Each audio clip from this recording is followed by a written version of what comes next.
Bonjour à tous. Durant cette conférence, je vais vous proposer une manière différente de considérer bébé. Nous allons essayer de trouver une réponse à quelques questions que nous nous posons parfois et de comprendre le processus de l'évolution et de la vie. Lorsqu'un couple décide d'avoir un enfant, commence une incroyable aventure. La vie se transforme, les contraceptifs passent à la poubelle et apparaissent les tests de grossesse. À la rencontre autorisée de l'ovule et du spermatozoïde, après 9 mois de gestation et d'attente, l'enfant tant désiré viendra au monde. Maman perd les os, les premières contractions annoncent l'arrivée de bébé. Pour les parents, s'inscrit un des moments inoubliables de leur existence. La salle d'accouchement est submergée de leurs émotions, un mélange d'angoisse, de peur, de joie et d'amour. D'ici peu, la rencontre va avoir lieu. Après la délivrance, bébé sera posé sur le ventre de la maman pour un contact peau à peau.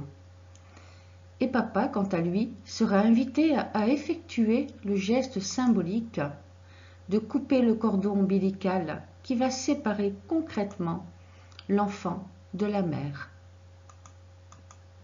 Quand nous accueillons un enfant, nous ne pouvons qu'être émerveillés devant ce double miracle de la vie.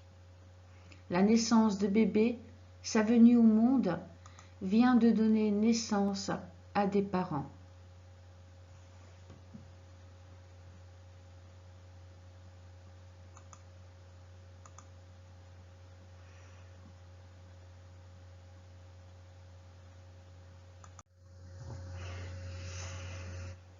Afin de prendre soin de ce petit ange fragile, dépendant de son environnement, des soins et de l'amour que nous lui donnons, les jeunes parents soucieux d'accomplir au mieux leurs responsabilités auront pris soin de rassembler un maximum d'informations et de conseils.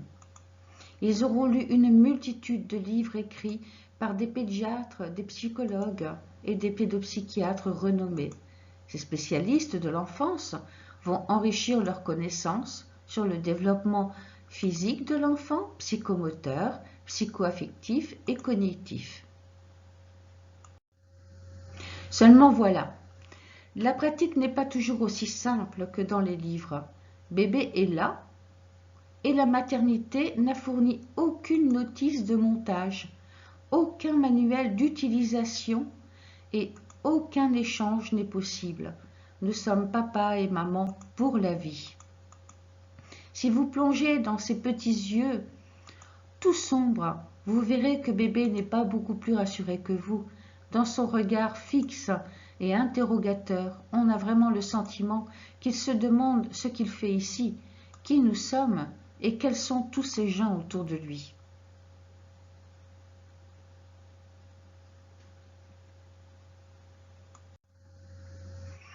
Les mois passent, bébé grandit.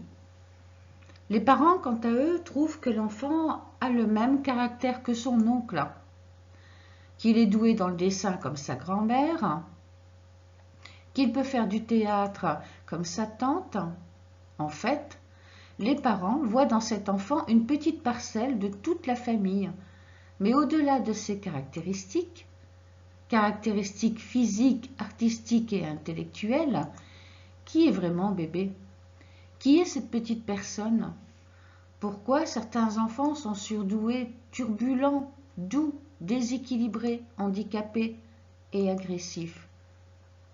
Et pourquoi certains enfants semblent-ils plus vieux que leur âge? Remontons le temps, juste avant la première seconde où on a commencé le décompte de son temps terrestre.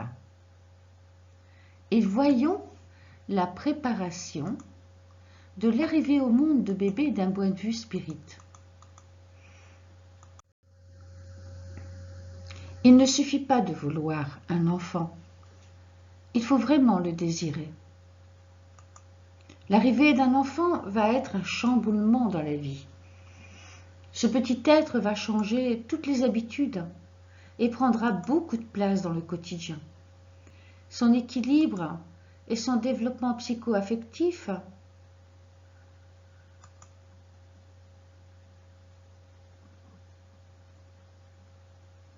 s'effectuera avec beaucoup d'attention, de tendresse, d'amour et de soin. Bébé aura besoin de tout cela. La création d'un corps humain, celui de bébé, pour qu'un esprit s'y installe, est une décision grave, chargée d'implications et de conséquences.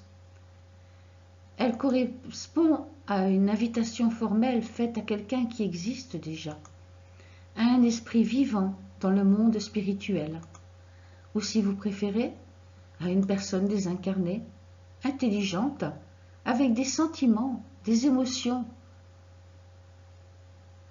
Et c'est cette personne-là que les parents se proposent de recevoir, d'élever et d'éduquer. De l'éduquer et de lui offrir une nouvelle opportunité de vie.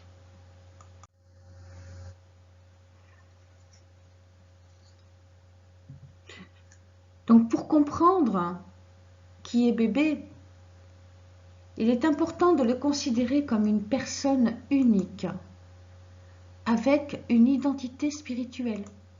En effet, l'âme de l'enfant n'est pas créée au moment de la conception, c'est un esprit immatériel qui sera momentanément incarné dans un corps physique. Les lois biologiques interviennent seulement dans le monde matériel, c'est-à-dire que seules les caractéristiques génétiques physiques sont transmissibles. Les enfants n'héritent pas du caractère psychologique comme l'intelligence, les dons, le tempérament, le bon ou mauvais goût, la sympathie ou l'antipathie, la douleur ou l'agressivité. Chaque individu est unique du point de vue de sa structure psychologique, de ses préférences et de ses tendances.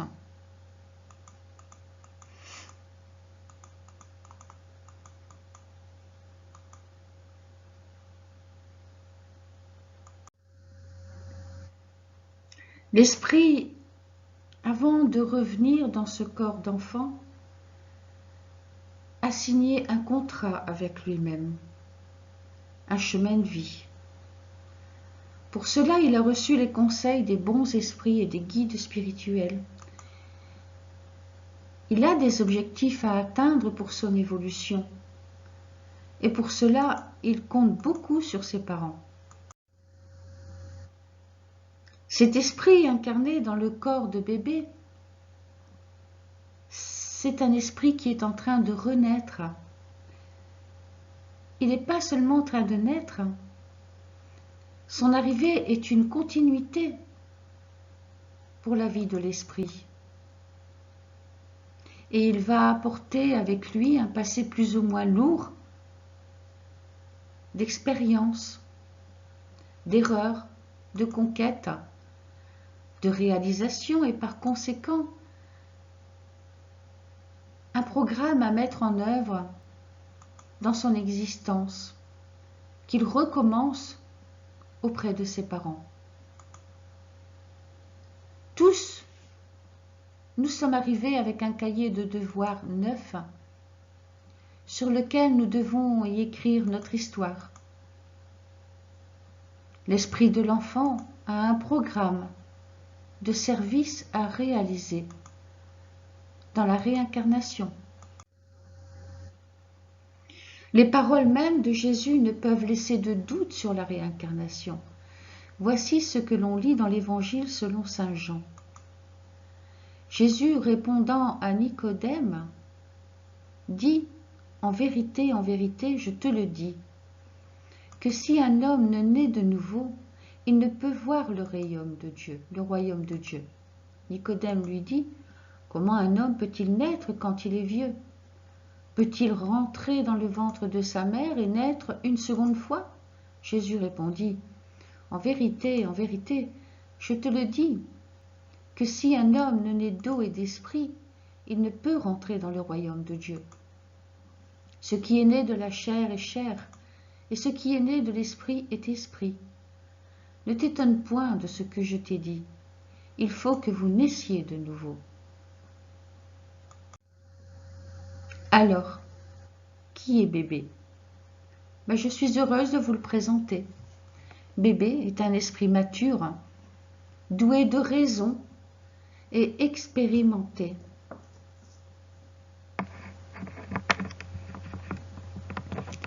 Il est prisonnier, un esprit prisonnier d'une minuscule enveloppe physique qui ne lui fournit pas les moyens dont il a besoin pour s'exprimer et pour exprimer tout son potentiel. Au fur et à mesure que l'enfant grandit, l'esprit adulte qu'il est va se révéler. Si c'est un esprit têtu qui occupe le corps de votre enfant, il sera têtu et caractériel dès les premiers instants de sa vie.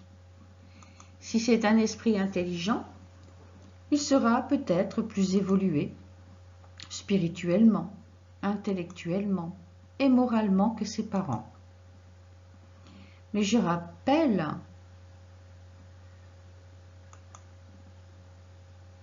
que l'intelligence, l'évolution doit être morale et spirituelle. On peut être quelqu'un de très intelligent et ne pas avoir de valeur morale.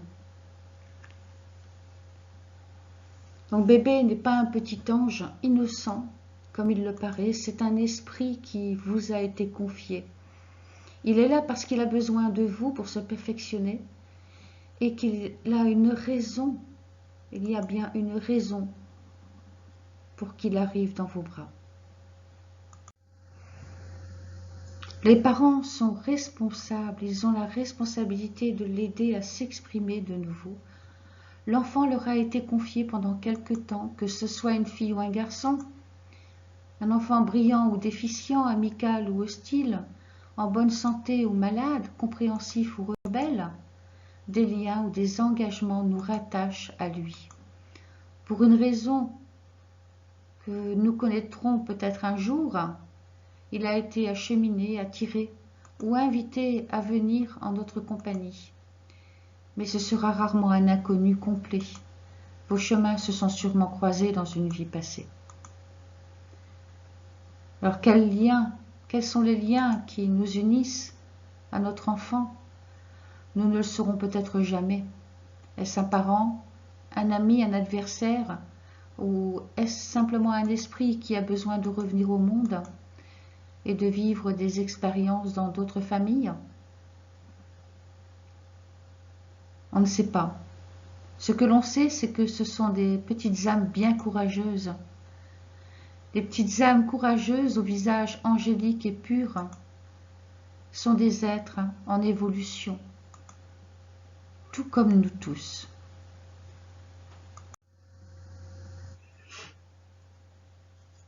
Combien de fois n'avons-nous pas rêvé et imaginé bébé? Et parfois même avant la grossesse. Combien de fois ne nous est-il pas apparu en rêve? Quelques mois avant la conception, lors d'une sortie astrale ou dans un rêve, les parents peuvent, dans le monde spirituel, rencontrer leur futur enfant. L'endormissement du corps physique provoque un détachement matériel de l'esprit.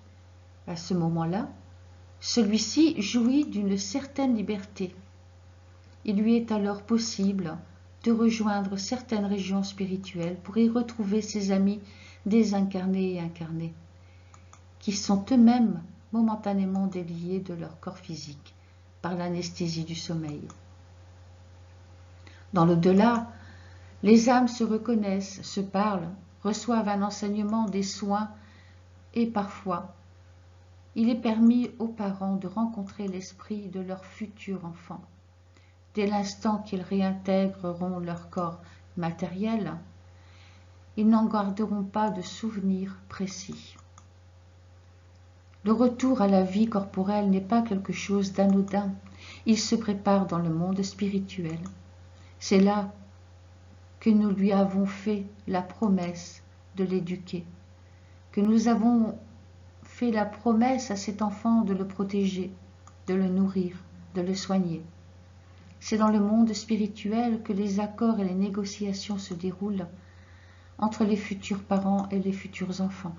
Ensemble, avec l'aide de leur guide, ils participent à l'élaboration du programme de vie et aux arrangements qui permettront de poursuivre les anciens rapports mutuels qui se projettent dans l'avenir. Je veux vous parler ici de la loi de cause à effet, cet esprit parfois lié à ses parents depuis de lointains siècles. Il va en se réincarnant, évoluer bien sûr, mais il va aussi aider ses parents à progresser.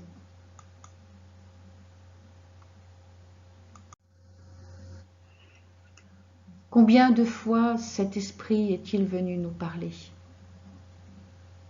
Il est en effet possible à l'esprit de rencontrer sa future famille. Il est alors accompagné par les guides dans la chambre des parents. Si ce contact est jugé favorable et indispensable au bon déroulement de l'incarnation et de la grossesse, il y aura une présentation de l'enfant ou des enfants à venir aux parents. Ils pourront recevoir des recommandations ou seront rassurés. Les messages et conseils resteront parfaitement inscrits dans leur inconscient. Il peut aussi se manifester par message médiumnique. L'esprit d'un réincarnant peut également transmettre un message à ses parents, leur donner des informations utiles à son évolution, pour son projet de vie, et leur fournir certaines pistes éducatives. Je me souviens, lors d'une réunion de travail médiumnique, parents-enfants à l'hôpital André-Louise de Belo Horizonte au Brésil, l'esprit d'un enfant s'est manifesté. Celui-ci venait demander pardon à la maman, parce qu'il l'avait fait souffrir. Il lui expliqua qu'il avait peur et qu'il n'avait pas eu le courage d'aller jusqu'au bout. Il venait lui dire qu'il était maintenant prêt à renaître et qu'elle pouvait lui faire confiance. Il lui promettait une vie pleine d'amour, de bonheur, de joie. La mère pleurait. Il y a quelques mois, en effet, elle était enceinte et la grossesse s'est interrompue spontanément à 3 mois. Là, elle portait de nouveau un bébé et l'esprit de son enfant venait la rassurer. Autre exemple d'une grossesse annoncée, l'esprit s'est présenté 6 mois avant la conception et a expliqué à ses parents qu'il avait un programme de vie à réaliser et que cela était important pour son évolution. Il était ferme, il avait énormément de caractère. Et demandait à ses parents de ne pas chercher à l'enfermer dans un moule ou dans leurs propres projets, leurs propres ambitions. Et il s'adressait surtout à sa maman.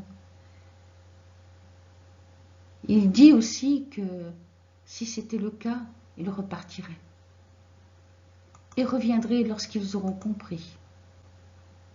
La mère n'a pas tenu compte du message. L'enfant s'est désincarné 15 minutes après sa naissance. À la maternité, à proximité du lit, il a de nouveau transmis un message, en expliquant à la maman pourquoi il était parti. Il lui dit aussi qu'elle devait cesser de pleurer, car il reviendra. Il reviendra après 12 mois, mais qu'elle comptait sur elle pour l'écouter. Car en cas de non-respect, de son programme de vie, de son contrat, cet enfant sera rebelle et les parents seront en difficulté. Ils n'ont toujours pas tenu compte des conseils de l'esprit. L'enfant a eu de gros problèmes de comportement.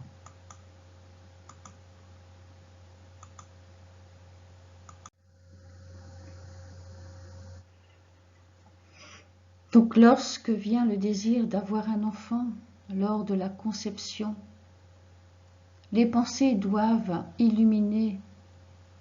s'illuminer d'amour et les sentiments doivent être positifs. On devient papa, on devient maman. Pourquoi est-ce important lors de la conception? Bien avant l'union des cellules initiales, il y a un esprit adulte autour des parents qui se prépare à renaître. Cette âme est consciente et vivante. Elle a des émotions et des sentiments. Elle attend et ressent. Elle espère et pense un avenir. La pensée des parents émet une vibration, une énergie conduite par le fluide universel. Nous le savons, la matière n'est pas un obstacle à la pensée. Par contre, la pensée agit sur la matière. Elle peut donc agir sur les organes. Au moment de la conception, l'énergie qui arrivera dans l'utérus sera différente en fonction de la pensée des géniteurs et de l'attitude de la mère.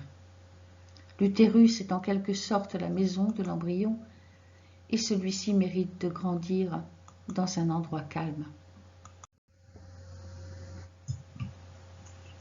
Dès les premières semaines,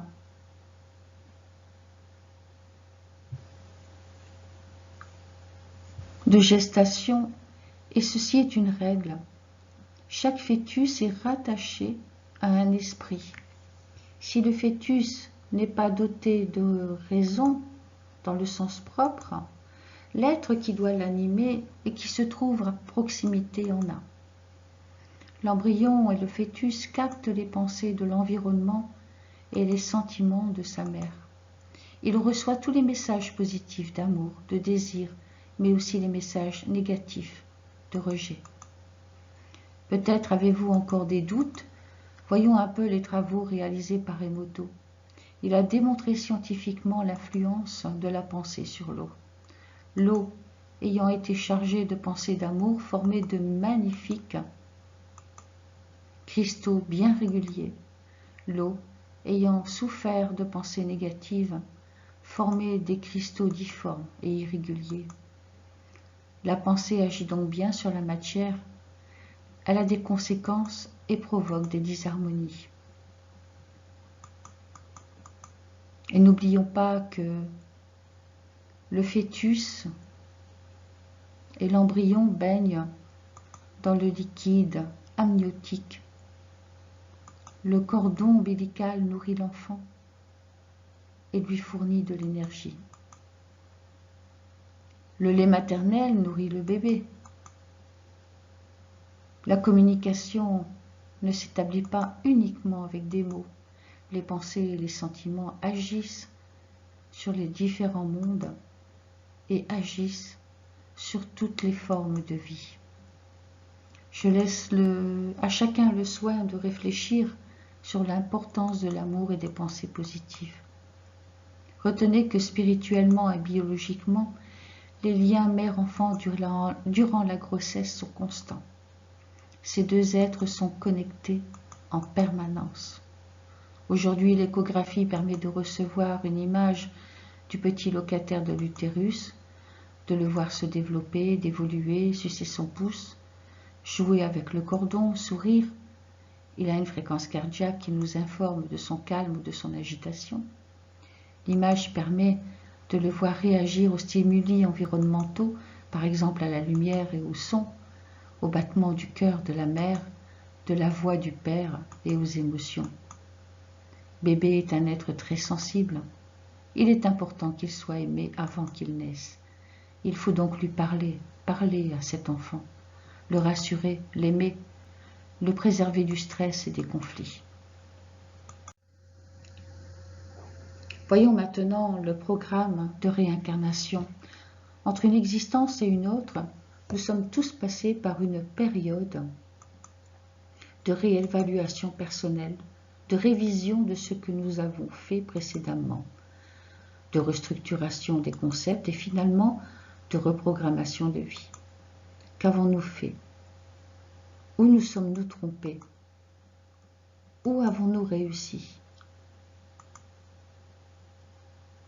Que devons-nous faire pour développer telle ou telle orientation de notre évolution?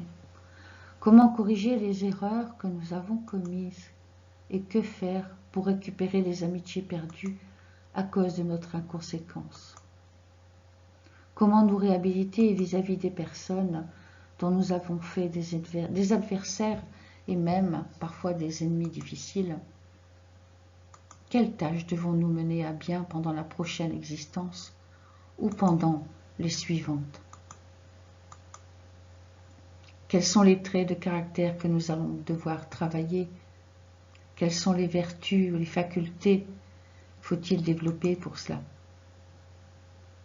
Où, quand et auprès de qui allons-nous renaître la prochaine fois? Et avec quel programme de travail ou quel projet personnel? En reprenant toutes ces questions, nous prenons conscience que nous avons beaucoup de travail et qu'à l'exception du Christ, aucun être humain n'est né parfait. Nous prenons conscience aussi qu'une seule vie est trop courte pour atteindre l'état angélique. Si nous sommes réincarnés et si nous sommes ici aujourd'hui sur ce monde, c'est parce que nous l'avons choisi ou simplement parce qu'on nous l'a imposé. Comment cela se passe dans le monde spirituel? Le programme de réincarnation sera établi avec l'aide de conseillers spirituels et de guides ayant des compétences dans ce domaine. Son élaboration prendra en compte les expériences à vivre sur Terre, les priorités et englobera un nombre considérable de variantes. Ce programme prévoit néanmoins un espace pour l'exercice de notre libre arbitre qui est respecté par les lois cosmiques. Pour pouvoir évaluer toutefois la difficulté de la situation des parents ou des tuteurs de l'enfant, afin de comprendre tout cela, il convient de mentionner d'autres aspects de cette problématique si complexe. Supposons que l'enfant vienne dans une nouvelle existence avec un poids très lourd de déviations et d'erreurs à rectifier. On peut facilement imaginer que dans un cas comme celui-là, il s'agit d'un esprit encore tant soit peu rebelle, désajusté et en disharmonie, sur qui l'environnement dans lequel il vit aura une influence importante. S'il rencontre des personnes qui l'aident à lutter contre ses penchants négatifs, il aura beaucoup plus de chances de réussir que s'il côtoie des personnes qui, dans le meilleur des cas, l'abandonneront à son sort et, dans le pire, l'aideront à consolider les inclinaisons émotionnelles qu'il a programmées d'atténuer ou de corriger totalement. Pour cela, l'éducation est importante et cet enfant aura besoin d'une éducation morale, mais aussi spirituelle.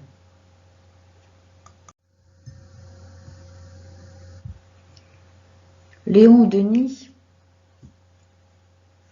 dans le livre Après la mort, page 157, écrit « Il faut toujours se rappeler une chose, c'est que ces esprits sont venus vers nous afin que nous les aidions à vaincre leurs défauts et les préparions au devoir de la vie. » La philosophie spirite nous dit également que pendant la période de 0 à 7 ans, l'intégration corps et esprit n'est pas totale.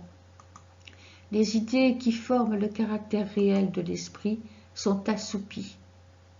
Cet état d'amnésie le rend plus ou moins souple aux impressions et propice à l'éducation et à l'assimilation de nouveaux principes éducatifs. C'est également dans les premières années de sa vie que l'enfant va se construire, il va construire son équilibre émotionnel. Ce qui veut dire qu'à l'arrivée de bébé commence aussi la rééducation des parents et le travail sur soi.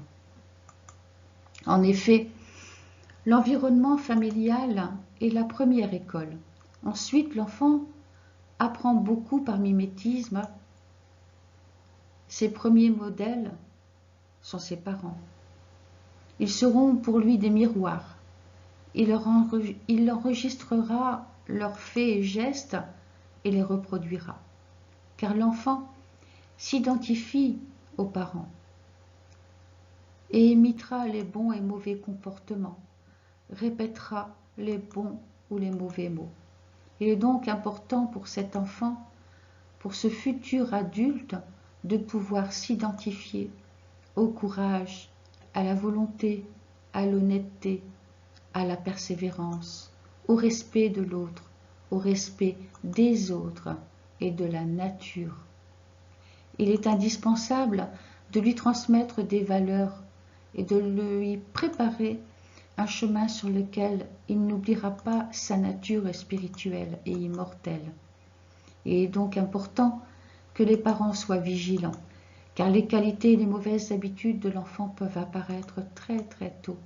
Dès son plus jeune âge, il faut être attentif à son comportement, à son caractère, à ses forces et aussi à ses faiblesses. Il faut agir de façon cohérente, c'est-à-dire que les parents doivent s'entendre sur l'éducation, les limites et les interdits. Dire non à un enfant ne l'a jamais rendu malheureux.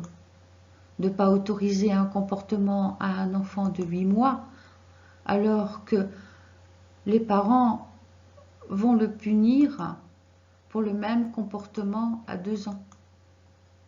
Mais comme l'a dit Donald Winnicott, nous faisons tous des erreurs. Et être une mère, ce n'est pas être parfaite, idéale, ultra compétente. Non. Winnicott nous dit qu'une mère doit être suffisamment bonne, c'est-à-dire que nous faisons ce que nous pouvons et du mieux que l'on peut avec les moyens que nous avons. Et quels moyens avons-nous? Nous avons aussi l'exemple que nous avons reçu, notre héritage éducatif.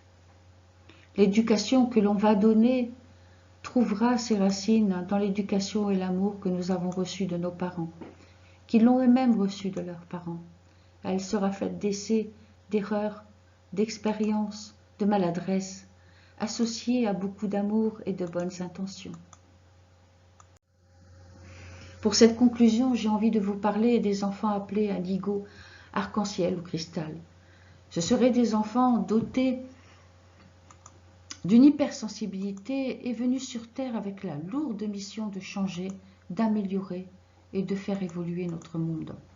Il est vrai que notre monde évolue. Cela fait partie de la loi du progrès et des desseins de Dieu.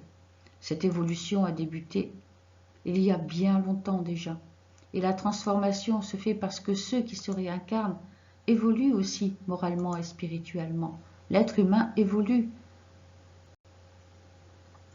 Si les nouvelles générations émergentes sont plus vivaces, sont plus précoces, c'est juste parce que les enfants d'aujourd'hui reçoivent beaucoup plus d'informations qu'avant.